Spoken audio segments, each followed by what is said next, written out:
Irmãos, seguindo a ordem que está proposta na narrativa bíblica, no livro do Apocalipse, na revelação de Jesus Cristo a João, nós veremos nesta manhã a igreja de Tiatira. Para isso peço que abra sua Bíblia, Apocalipse capítulo 2, nós estamos seguindo a sequência. Vimos primeiro a igreja de Éfeso, depois Esmirna, Pérgamo e agora Tiatira nesta manhã. Próximo domingo nós receberemos um pregador de fora, pastor que estará trazendo a mensagem do aniversário da igreja, então haverá uma suspensão nesta temática das igrejas. E veremos então a igreja de Tiatira, estaremos apresentando um pouquinho da cidade, a exegese, alguns termos que são apresentados na narrativa bíblica, os elogios, as críticas e as advertências que o Senhor Jesus Cristo faz a esta igreja, e finalizaremos com algumas aplicações para os nossos dias. Assim, leiamos o texto bíblico, Apocalipse, capítulo de número 2, leremos do verso 18 ao verso de número 29. Ao anjo da igreja em Tiatira escreve: estas coisas diz o Senhor, diz o Filho de Deus, que tem os olhos como chama de fogo e os pés semelhantes ao bronze polido. Conheço as tuas obras, o teu amor, a tua fé, o teu serviço, a tua perseverança e as tuas últimas obras, mais numerosas do que as primeiras. Tenho, porém, contra ti o tolerares essa mulher, Jezabel, que a si mesma se declara profetisa. Não somente ensine, mas ainda seduza os meus servos a praticarem a prostituição e a comerem coisas sacrificadas aos ídolos. Dei-lhe tempo para que se arrependesse. Ela, todavia, não quer arrepender-se da sua prostituição. Eis que prostro de cama, bem como em grande tribulação os que com ela adulteram, caso não se arrependam das obras que ela incita. Matarei os seus filhos, e todas as igrejas conhecerão que eu sou aquele que sonda mentes e corações, e vos darei a cada um segundo as vossas obras. Digo, todavia, a vós outros, os demais de Tiatira, a tantos quantos não têm essa doutrina e que não conheceram, como eles dizem, as coisas profundas de Satanás. Outra carga não jogarei sobre vós, tão somente conservai o que tendes, até que eu venha. Ao vencedor que guardar até o fim as minhas obras, eu lhe darei autoridade sobre as nações. E com cetro de ferro as regerá, e as reduzirá a pedaços, como se fossem objetos de barro. Assim como também eu recebi de meu Pai, dar-lhe-ei ainda a estrela da manhã. Quem tem ouvidos, ouça o que o Espírito diz às igrejas. A cidade de Tiatira, hoje Akhisar, na Turquia, é uma cidade muito simpática, muito bela, muito bonita. E das cartas que Jesus Cristo destina às igrejas, é a de maior conteúdo e é a menos importante. Mas fazendo uma avaliação em geral, eu tenho para mim que Tiatira deva ter sido uma igreja muito simpática, uma igreja muito agradável, uma igreja pequena, comparada às demais, uma igreja menor, mas era uma igreja também muito operosa, e nós vamos destacar aqui algumas características desta igreja. Esta cidade, que foi fundada no 3º século antes de Cristo, por um militar, Seleuco I, e esta cidade, ela foi uma cidade que recepcionou muitos veteranos de guerra do tempo de Alexandre o Grande. Inclusive, a cidade, neste tempo, já de domínio romano, quando esta carta é escrita, era uma cidade, espécie de guarnição, de destacamento militar, que protegia a cidade próxima, que é a cidade de Pérgamo, hoje Bérgama. A cidade de Tiatira era então uma espécie de cidade tampão, de proteção. Uma guarnição militar cuidava de Tiatira, mas também aplicava uma espécie de bloqueio contra os inimigos que provavelmente entrariam em Pérgamo, uma cidade extremamente importante naquele contexto romano. E esta cidade, que foi fundada pela dinastia dos Seleucidas, que seriam os veteranos das campanhas de Alexandre, ela foi tomada pelos romanos em 190 a.C. E ela desapareceu, segundo alguns historiadores, no 2º século da nossa era. E ela se tornou um local insignificante, tanto é que são poucas as escavações hoje que nós temos na cidade de Tiatira. Nós temos poucas ruínas. O ponto de visitação, a cidade, ela está bem no centro da cidade de Aquisar, e são poucas as ruínas daquele tempo. Muito pouco foi preservado ou muito pouco foi escavado. Nós ouvimos isto na Turquia, que eles não escavaram tanto Tiatira como as demais. E praticamente hoje seria impossível escavar em vista da cidade que cresceu em volta das poucas ruínas que ali nós temos. Falando, irmãos, da contextualização da cidade, Tiatira, ela possuía uma característica muito interessante que se denominava guildas, que seriam cooperativas ou corporações ou grêmios comerciais.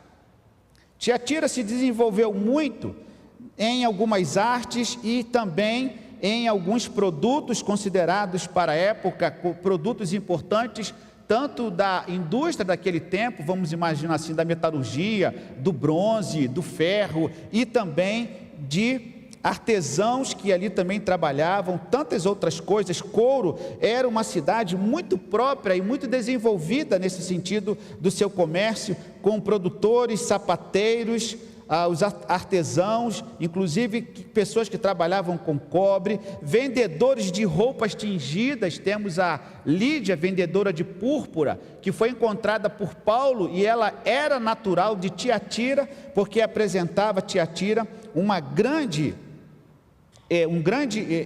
aglomeração de pessoas nestas guildas, nestas cooperativas que eles tinham ali, desenvolvendo atividades com lã, com linho e também até metalurgia. Ali, oleiros, padeiros e pessoas que trabalhavam com couro. Era um centro comercial muito importante para aquele tempo, e também há uma ideia de que estes veteranos de guerra do período grego que se estabeleceram em Roma, e que a tradição fez com que eles, para complementar uma renda, trabalhavam no comércio também, desenvolvendo algumas habilidades, fazendo com que Tiatira se tornasse uma cidade muito importante do ponto de vista comercial. Mas há uma coisa interessante a perceber nesta tradição da cidade, na elaboração das guildas ou das associações, é que as pessoas que desenvolviam seus comércios, praticamente elas deveriam se filiar a essas guildas, a este comércio, a estas associações. Estas associações profissionais, cada uma delas possuía um Deus, uma entidade espiritual que era reverenciada, e estas divindades, elas recebiam oferendas, que eram assim ofertadas pelos membros daquelas guildas, daquelas associações, daqueles grêmios. E estas festas eram festas populares que geralmente caminhavam para um fecho religioso.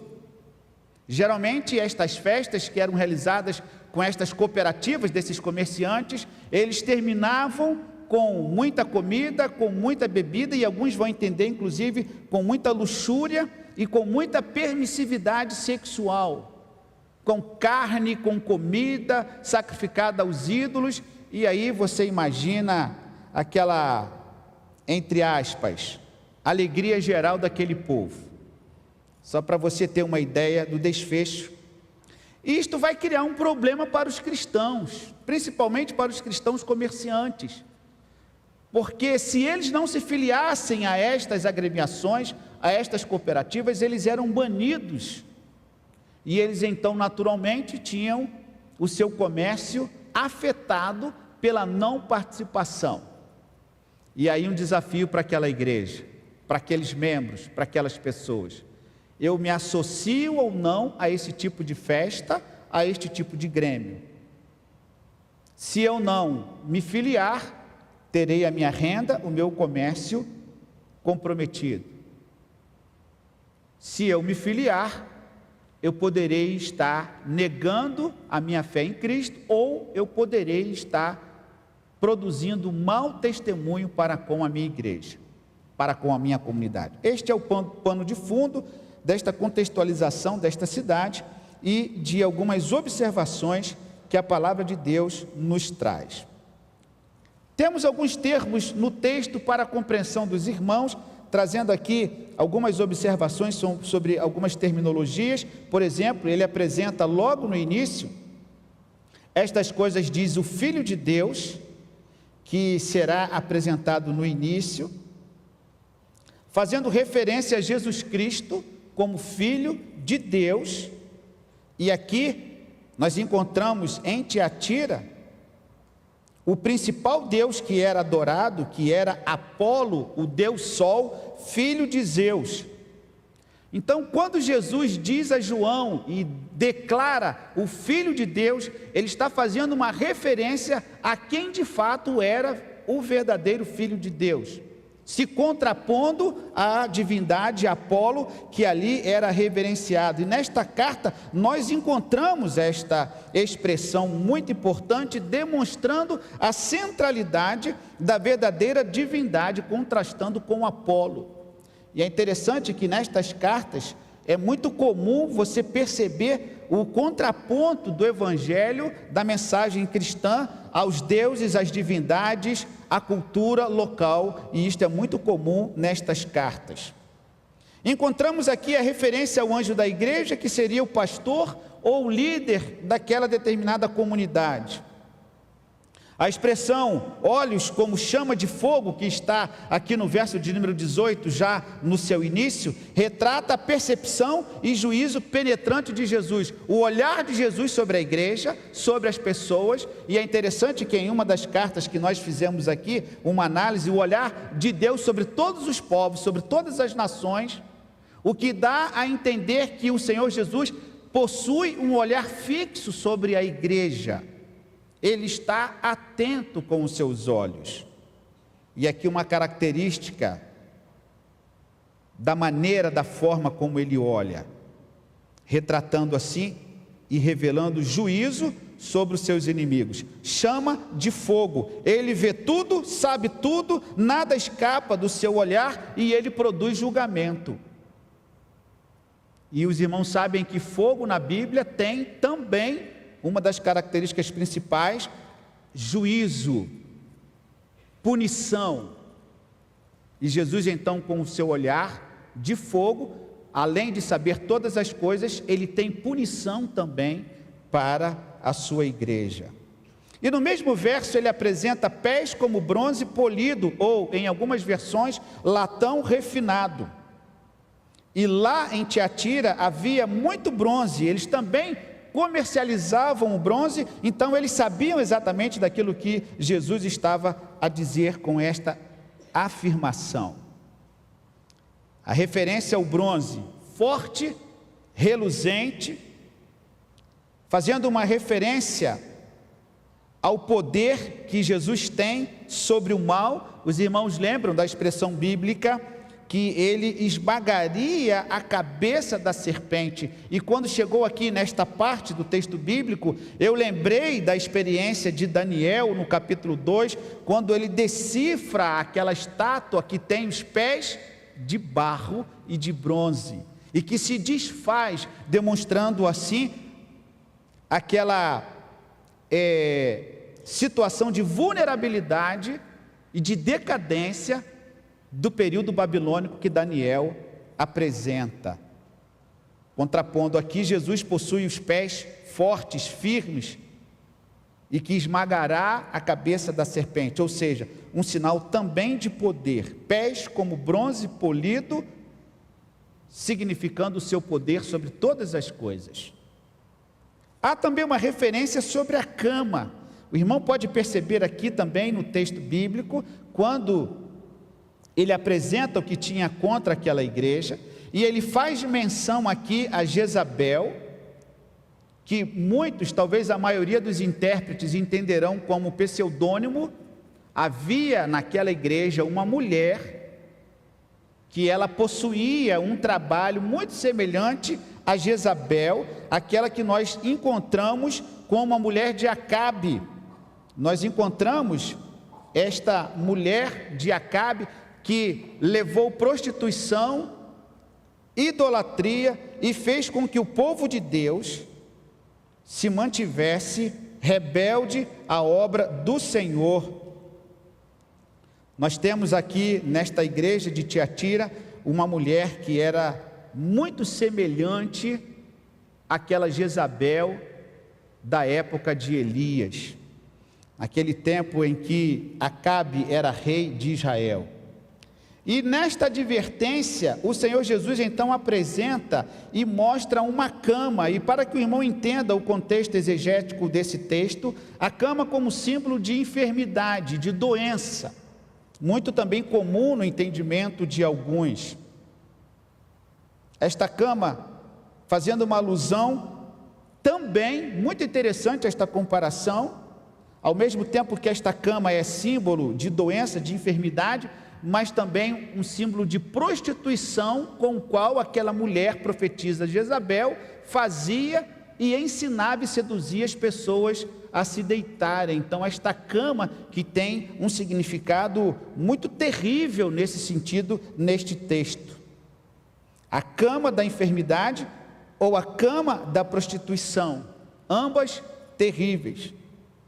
E ele logo abaixo também faz uma referência que eu quero destacar, em que ele diz aqui: matarei os seus filhos, no verso de número 23, e nós entendemos que os adeptos e seguidores desta profetisa, eles encontrariam a enfermidade como punição. Aqui não está no sentido literal que o Senhor mataria instantaneamente aquelas pessoas. É preciso que se entenda que com a doença, com a enfermidade, com o pecado daquelas pessoas, gradativamente elas iriam morrer em virtude desta punição, em virtude do seu erro.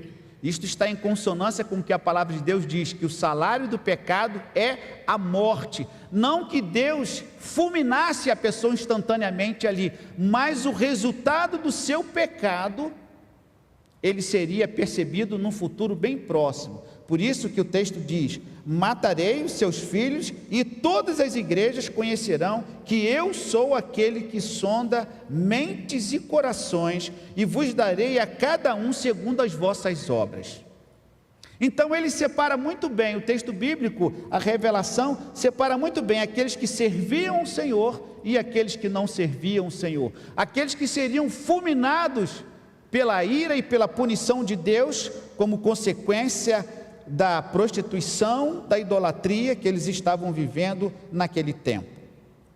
Destacando então, irmãos, algumas características desta cidade e algumas frases deste texto, nós encontramos aqui os elogios que o Senhor faz a esta igreja. Veja comigo, o Senhor Jesus, no verso de número 19, ele vai dizer: conheço as tuas obras, o teu amor, a tua fé, o teu serviço, a tua perseverança e as tuas últimas obras, mais numerosas do que as primeiras. O Senhor Jesus elogia bem e muito esta igreja. E esta igreja, comparado com a igreja de Éfeso, que perdeu o seu primeiro amor, esta igreja não perdeu o seu primeiro amor, pelo contrário, ela avançou no seu amor e ela deu continuidade às primeiras obras, e diz o texto bíblico aqui, obras mais numerosas do que as primeiras, e alguns vão entender que não apenas obras mais numerosas, mas também obras melhores. Era uma igreja que evoluiu, que cresceu, que se desenvolveu na obra do Senhor, dentro destes aspectos: o amor, a fé, o serviço e a perseverança. Estas quatro características se resumem na obra. A obra desta igreja: amor, fé, conforme vemos no texto, serviço e perseverança. Igreja perfeita até aqui? Sim ou não? Igreja perfeita até aqui esse verso? Sim ou não? Sim. Perfeita. Uma igreja prontinha. Talvez isso que ela pensasse a respeito dela. Se esta carta parasse aqui, ela poderia pensar assim: ok, nós somos uma igreja segundo o coração de Deus. Nós somos uma igreja semelhante ao Senhor. Nós não precisamos de mais nada. Nós temos amor, que é o principal, temos fé, que move a igreja, nós temos serviço, somos bons no que fazemos, e nós somos perseverantes.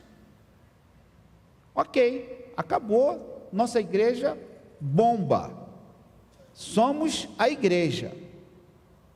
E o texto não caminha neste sentido.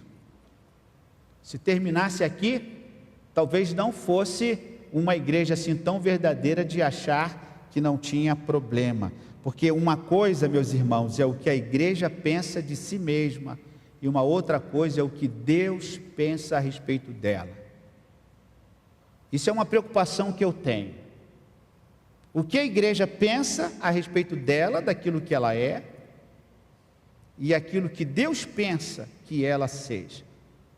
E às vezes eu fico pensando e pedindo e perguntando ao Senhor: qual seria a nossa melhor oração ou o nosso pedido ao Senhor? Senhor, mostra-nos como somos, ou eu me apresento o que eu faço ao Senhor? O Senhor julga pelo que eu faço, ou o Senhor julga pelo que o Senhor é? Qual é o olhar que eu tenho que ter para com a minha igreja? O meu olhar humano ou o olhar do Senhor, que do alto vê todas as coisas? Se o Senhor avaliasse do céu e o Senhor percebesse esta igreja, qual seria a avaliação que o Senhor traria para cada um de nós? O Senhor se contentaria com o que nós somos? O Senhor se agradaria verdadeiramente do nosso jeito, da nossa forma de agir? O Senhor concorda com o que eu penso a respeito do que a igreja é, do que a minha igreja é? Às vezes eu penso a respeito disso. E estes textos e estas igrejas que nós estudamos, elas servem como reflexão para nós. Porque às vezes nós pensamos que nós somos e fazemos e acontecemos, e que temos uma história, e que temos algo tão poderoso que talvez afaste aquilo que o Senhor tem contra nós. E aí que vem o perigo muitas vezes da arrogância, vem muitas vezes o perigo de achar que somos uma igreja perfeita, e uma igreja que não precisa passar pelo crivo do Senhor. E diante disto vem aquilo que ele tem contra esta igreja, vem as críticas à igreja de Tiatira. E elas se apresentam aqui a partir do verso 20. Depois do Senhor elogiar esta igreja com as suas obras, o amor, a fé, o serviço e a sua perseverança, ele vem no verso 20, e aí ele vem e diz assim: tenho porém contra ti o tolerares que essa mulher Jezabel, que a si mesma se declara profetisa, não somente ensine, mas ainda seduza os meus servos a praticarem a prostituição e a comerem coisas sacrificadas aos ídolos. Dei-lhe tempo para que se arrependesse, ela todavia não quer se arrepender da sua prostituição. E como outras igrejas, esta igreja recebe uma advertência, o que não acontece com duas igrejas, a de Esmirna e com a igreja de Filadélfia. Esta igreja recebe uma advertência. O Senhor Jesus tem uma coisa contra ela. E o que o Senhor Jesus tem contra ela é algo muito grave. Porque as suas obras ficam comprometidas pela tolerância que ela tem a uma falsa profetisa, a uma mulher que fala, que ensina e que fica ali seduzindo as pessoas com seus ensinos. E alguns vão entender que este ensino que esta mulher está ensinando, seduzindo, provocando aquela igreja, tem a ver com Balaão, tem a ver com os nicolaítas, tem a ver com doutrinas daquele tempo, religiões de mistérios, gnosticismos e uma mistura diabólica que envolvia prostituição, que envolvia idolatria, que envolvia bruxaria e que envolvia alimentos sacrificados aos ídolos. E aí eu fico pensando, que incoerência desta igreja, que incoerência desta igreja. Uma igreja tão operosa, uma igreja tão boa no amor, uma igreja tão boa no acolhimento, mas que permite que uma pessoa que está no centro da igreja ensine, fale, tenha voz e seduza os crentes para praticarem o mal. Tolerância com os lobos na igreja e suas perversões doutrinárias. Aqui nós encontramos, irmãos, o que Jesus está dizendo para esta igreja, uma contradição real, aqui nós encontramos, percebido aqui nesse texto. Ao mesmo tempo que eles crescem, que eles evoluem, eles toleram determinadas pessoas na igreja que subvertem o rebanho. E eu já falei aqui sobre esta igreja que também produzia, uma outra igreja anterior que também produzia tolerância, e nós encontramos em Efésios no capítulo 2, com relação à igreja de Éfeso também, nós encontramos ali aquela igreja que tolerava também o mal em sua membresia. Aquela mulher Jezabel, que subvertia o rebanho, contaminava as relações eclesiásticas daquele tempo, daquela comunidade. Ao mesmo tempo que eram bons nas obras, na fé, no amor, eles eram incapazes de pronunciar um julgamento que afastasse aquela pessoa que provocava desordem espiritual com seus ensinos e práticas diabólicas. Mas o amor também nos adverte, e é preciso entender que o amor também nos faz advertir e banir aqueles que estão provocando o mal na comunidade cristã. Aqueles que não estão de acordo com a fé, com a doutrina, aqueles que estão seduzindo e cooptando pessoas para a prática do mal. Isto é o que Jesus tem para com esta igreja. E este comportamento é incompatível para uma igreja que preza e zela pela doutrina, mas que também permite os nicolaítas, permite as seduções daqueles que praticam o pecado, como por exemplo aqui Jezabel. E não é razoável para uma igreja primar por sua identidade, primar pela sua origem, mas ao mesmo tempo tolerar o erro declarado e posto por Jezabel. E é isto que Jesus tinha contra aquela igreja. E como aqui disse, esta Jezabel, que no Antigo Testamento, mulher de Acabe, fez errar o povo de Israel com a malignidade e diabolicidade, emissária do mal, fez o povo pecar se prostituindo, maculando a santidade de Deus, fomentando a idolatria e o culto aos demônios e aos ensinos perniciosos.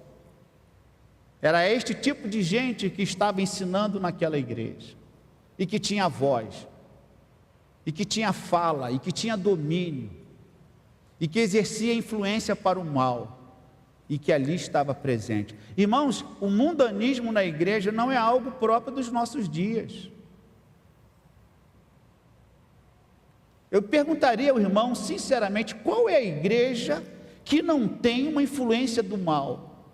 Existem pessoas hoje que afirmam que dentro das igrejas nós temos satanistas. Alguns inclusive conhecidos. Eu ouço testemunho a respeito disso. Fulano está na igreja para destruir a igreja. Parece uma coisa absurda, mas é real. Pessoas que querem minar a unidade da igreja, minar a doutrina, minar as boas relações da igreja, porque são emissários de Satanás. Se naquele tempo, lá de Acabe, lá de Elias, lá de Eliseu, lá no tempo de Davi, lá no tempo de Saul, lá naquele tempo antigo, quando o povo de Israel estava também combatendo contra o mal egípcio, no tempo da época de Moisés, Nós percebemos em toda a trajetória da Bíblia a presença de pessoas que vão produzir seduções, ensinos heréticos, vão minar a unidade da igreja, e isto vai perdurar por toda a história do cristianismo. Não se iluda, não se engane. Aquilo que estava acontecendo na igreja de Tiatira, acontece em muitas igrejas hoje.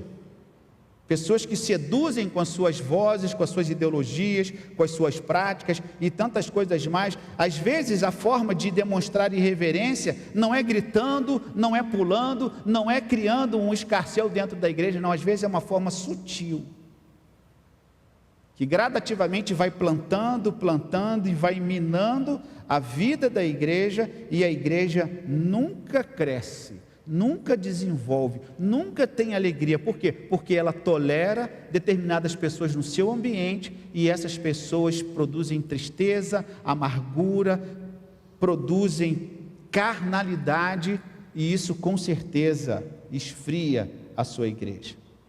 Imagina esta igreja trabalhando, operando, imagina esta igreja amando, produzindo serviço, esta igreja perseverante, mas ao mesmo tempo ela finge que não vê alguém que ali está plantada para destruir esta igreja. Esta pessoa que possui características de Jezabel, que se dizia profetisa, um título ousado de liderança, de pessoa de destaque, que gozava de alto conceito na comunidade, mas que a sua liderança era incapaz, e a sua igreja era incapaz de bani-la da presença do Senhor. Mas Jesus entra, e Jesus então vai trazer a sua advertência. Qual que é a advertência que ele apresenta aqui? Verso de número 21. Dei-lhe tempo para que se arrependesse. Ela todavia não quer arrepender-se da sua prostituição. É quando Deus quer e a pessoa não quer. A pessoa deliberadamente quer provocar o mal. O Senhor fala, o Senhor adverte, esta pessoa sabe que muitas vezes está provocando mal, produzindo discórdia, produzindo sedução, produzindo permissividade, e assim o Senhor Jesus alerta, e aqui ele então diz assim: eis que eu coloco uma cama, eis que eu coloco a enfermidade, a doença, a morte, versículo 22, bem como em grande tribulação os que com ela adulteram, caso não se arrependam das suas obras que ela incita. Matarei seus filhos, e todas as igrejas conhecerão que eu sou aquele que sonda mentes e corações, e vos darei a cada um segundo as vossas obras. Se somos uma igreja de Cristo, devemos crer que o Senhor conduz a vida da igreja.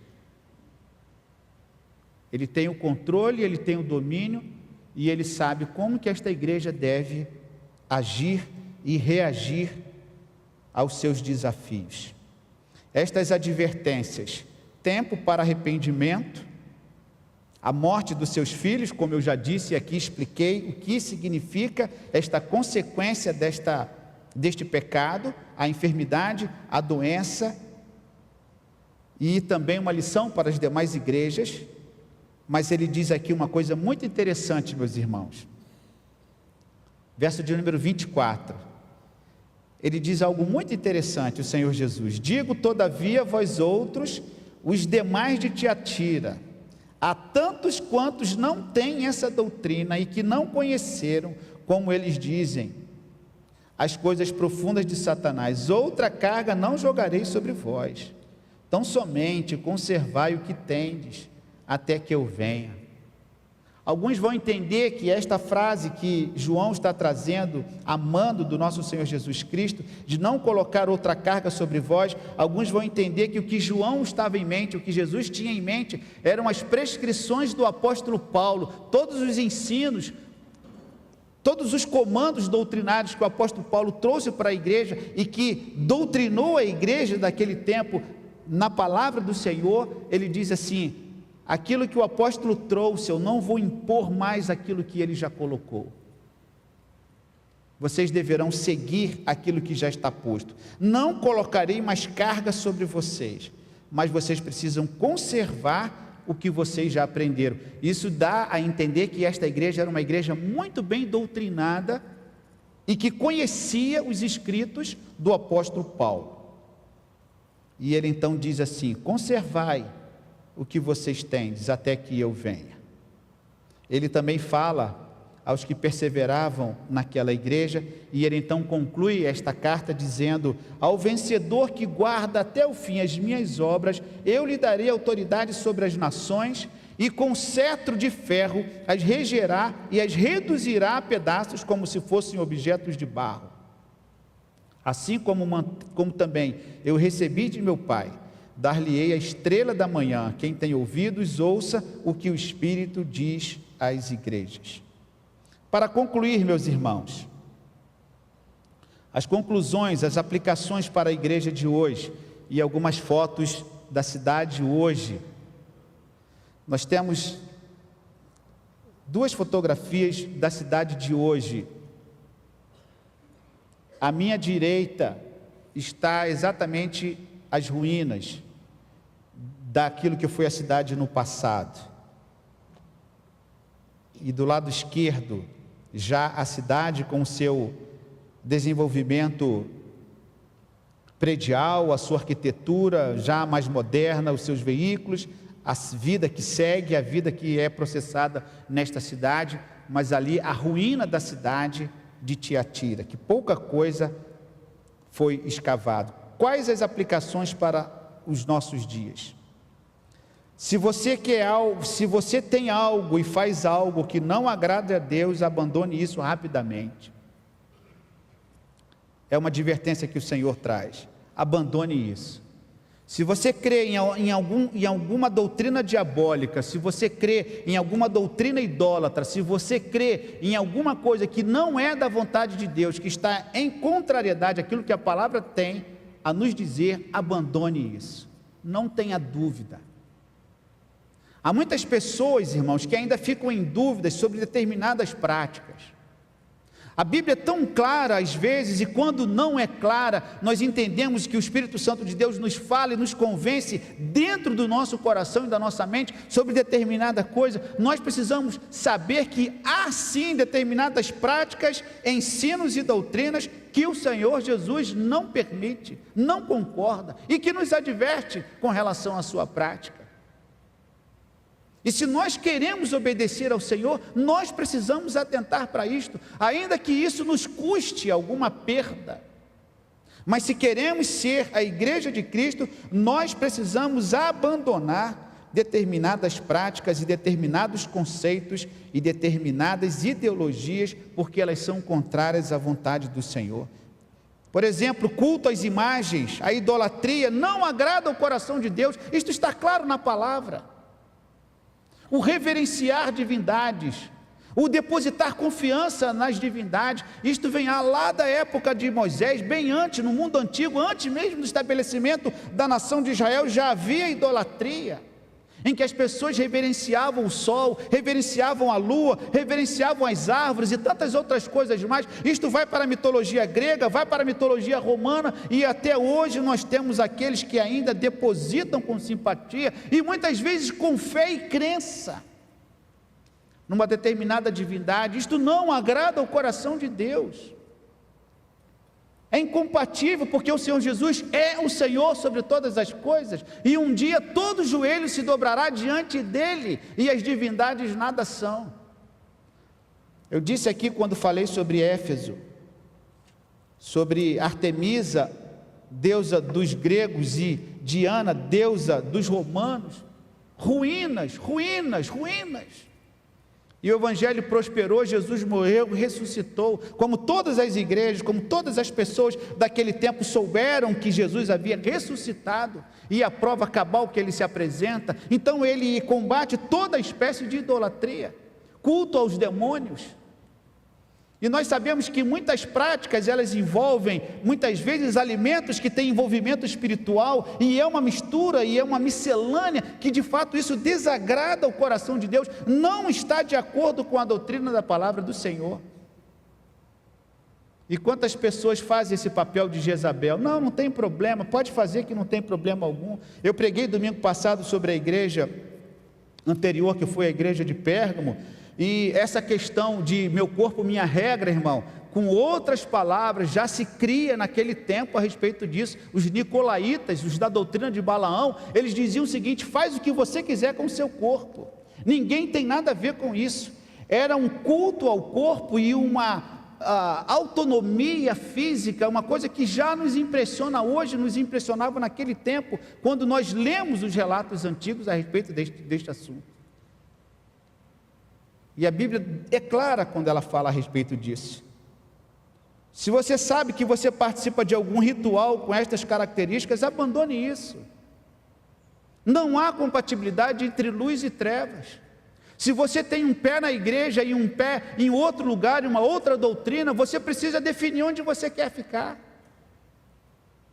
Ou você fica com o Senhor, ou você abandona o Senhor, e nós gostaríamos que você permanecesse com o Senhor, porque o Senhor Jesus aqui inclusive fala: tem um povo que não se rendeu a Jezabel, tem um povo que pratica as primeiras obras. Não tenha dúvida, meu irmão, a Bíblia é clara quando ela fala sobre isso, e se ela não é clara nesse aspecto, o Espírito Santo fala ao teu coração, se você pertence ao Senhor. Abandone tudo aquilo que é dúbio, aquilo que é duvidoso, aquilo que você não tem certeza, não agrada ao Senhor. Se você sabe que você crê em algum ensino que não está correto, acorde, abra os teus olhos sobre isso, as vendas do teu olhar. A igreja de Cristo não tem nenhum compromisso com a adoração pagã e as suas práticas que se refletem em mundanismo, em diabolicismo, em mundanismo ou qualquer outra coisa. A igreja do Senhor não pode se filiar a este tipo de situação, e como eu disse no início, falando na abertura desse texto, a igreja daquele tempo, as pessoas, os comerciantes, eles eram banidos do comércio, eles não poderiam produzir, vender e consumir, porque eles eram crentes em Jesus e não faziam parte dos grêmios, das guildas, das corporações comerciais daquele tempo. O pastor Hernandes Dias Lopes, comentando esse texto, ele traz uma frase que diz assim: suicídio comercial. O indivíduo que não fizesse parte de uma agremiação comercial, ele decretava o seu suicídio, porque ele era banido, ele não era recepcionado, porque ele não se associava àquele tipo de prática, ele não se compatibilizava com aquele tipo de prática. E por que permanecer no erro? E qual é a nossa oração? Senhor, tira as escamas dos nossos olhos. Nos mostre, Senhor, verdadeiramente quem somos, o que temos e o que o Senhor pensa sobre nós. É interessante, irmãos, que essa questão da prostituição, os capítulos 17, 18 e 19 do livro do Apocalipse, eu não vou entrar nisso agora. Ele fala da grande prostituta, a Babilônia, cidade imperial, e o julgamento que viria sobre ela por sair e enganar as nações. Às vezes é sutil, às vezes nós achamos que estamos corretos diante do Senhor, mas nós podemos estar equivocados, e o Senhor Jesus, com uma palavra de amor, de cuidado, de zelo para com os seus fiéis, para com os seus filhos, Ele traz este alerta para cada um de nós no dia de hoje. O que o Senhor Jesus pretende fazer conosco é nos tornar uma nação real, sacerdotes reais, uma nação santa, um povo adquirido, um povo zeloso, um povo cuidadoso, um povo que possui discernimento espiritual para saber o que pode e o que não pode à luz da palavra de Deus. Ao vencedor, vamos ler o verso 26, meus irmãos, para a gente concluir. Vamos todos ler juntos? Ao vencedor, que guardar até o fim as minhas obras, eu lhe darei autoridade sobre as nações, e com cetro de ferro as regerá e as reduzirá a pedaços como se fossem objetos de barro. Assim como também eu recebi de meu Pai, dar-lhe-ei ainda a estrela da manhã. Quem tem ouvidos, ouça o que o Espírito diz às igrejas. Vamos orar, irmãos. Senhor, a tua palavra nos adverte não apenas na carta a Tiatira, mas na carta a Éfeso, na carta a Pérgamo, na carta a Tiatira, a Sardes, na carta a Filadélfia, como também na carta a Laodiceia. A tua palavra é tão atual, Senhor, como foi naquele tempo, quando o Senhor determinou através de João apóstolo, os elogios e as advertências contra aquelas igrejas. Estamos, ó Pai, diante também da tua palavra que nos adverte hoje. Que o Senhor conceda a cada um de nós, Pai, misericórdia e compaixão com as igrejas, ó Deus, que nós temos hoje no Brasil. Que o Senhor se compadeça de nós. Que o Senhor, ó Deus, use de misericórdia, porque são muitas as turbulências, Senhor. São muitos os conflitos, ó Pai. O diabo que tem feito, ó Deus, e tem trazido tantos problemas, Senhor. O mundo espiritual que tem trazido tanta pecaminosidade, Senhor, tanta carnalidade, Senhor. E nós muitas vezes estamos convivendo com estas coisas. Que o Senhor nos guarde, que o Senhor nos livre, que o Senhor nos dê uma igreja operosa, conforme as características apresentadas aqui, mas também que o Senhor nos dê uma igreja que possua discernimento espiritual, para identificar e não tolerar aqueles que estão com as suas heresias e com os seus ensinos diabólicos que afetam a igreja do Senhor. Por isso, ó Pai, que o Senhor, através do Teu Espírito Santo, nos ajude a entender, mas também nos ajude a viver conforme a Tua palavra nos ensina, Senhor. Porque ela diz: quem tem ouvidos para ouvir, ouça o que o Espírito diz às igrejas. Assim nós te pedimos graça, favor, ó Deus, para vivermos como igreja, para desenvolvermos a nossa vida neste tempo que se chama hoje, em nome de Jesus. Visita a tua igreja, Senhor.